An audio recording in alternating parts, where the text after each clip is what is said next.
ওই যে আমার হাজবেন্ড 10-12 মিনিট মতো খোঁজাখুঁজি করার পর খুঁজে পেয়েছে আমার বাবাকে। ওই যে দেখুন, দুজনে মিলে কেমন হাসতে হাসতে এই দিকটাতে আসছে। এই মুহূর্তে আমার বাবার মুখের হাসিটা দেখে হয়তো আপনারা সবাই খুব ভালো মতনই বুঝতে পেরে গেছেন যে আজ আমার বাবার মনের ভেতরে বসন্তের হাওয়ার মতো কতটা পরিমাণ মৃদু, শান্ত, স্নিগ্ধ একটা হাওয়া বয়ে চলেছে। আর এইদিকে আমরা আমাদের ব্যাগপত্র নিয়ে উঠে পড়েছি গাড়িতে আর রওনা দিয়ে দিয়েছি আমার বাড়ির উদ্দেশ্যে। এয়ারপোর্ট থেকে আমার বাড়ি বেশি একটা দূরে না, ওই মোটামুটি 15 মিনিটের মধ্যেই বাড়ি পৌঁছে যাব। এত বছর বাদে নিজের শহরের মাটিতে পা রেখে চারপাশটা দেখে কি যে অদ্ভুত একটা অনুভূতি হচ্ছে, সেটা এই মুহূর্তে সত্যিই আমি আপনাদেরকে কোনো রকম কোনো শব্দ বা ভাষার মাধ্যমে বলে প্রকাশ করতে পারবো না। এ যেন এক অদ্ভুত আনন্দের অনুভূতি। এত বছর বাদে ভিডিও কলের জগৎটা থেকে বেরিয়ে এমন একটা জগতে প্রবেশ করেছি, যে জগৎটাতে আমি আমার বড় কাছের মানুষগুলোকে বড়ই কাছ থেকে দেখার, তাদের সাথে সামনাসামনি বসে গল্প করার সুযোগ পাবো।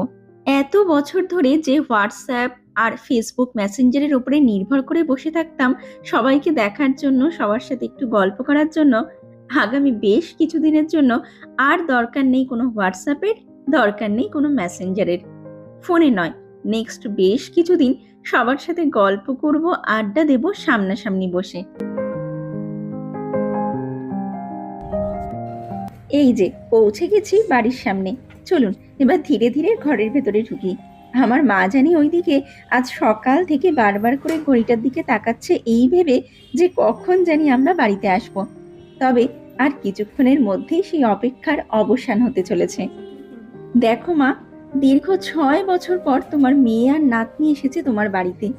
আমরা সবাই যে বড্ড বেশি অপেক্ষায় ছিলাম এই দিনটার। সত্যি বলছি, বিশ্বাস করুন, আজ এই ভিডিওটার শেষ মুহূর্তের ভয়েস ওভারটুকু দিতে গিয়ে যেন আমার চোখ দুটো থেকে অজান্তেই 2-1 ফোঁটা জল গড়িয়ে পড়ল। জানি না কেন, হয়তো এরকম হওয়াটাই খুব স্বাভাবিক।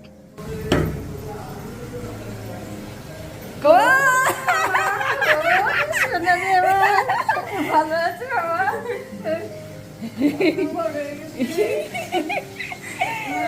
হ্যাঁ, তুমি ভালো আছো?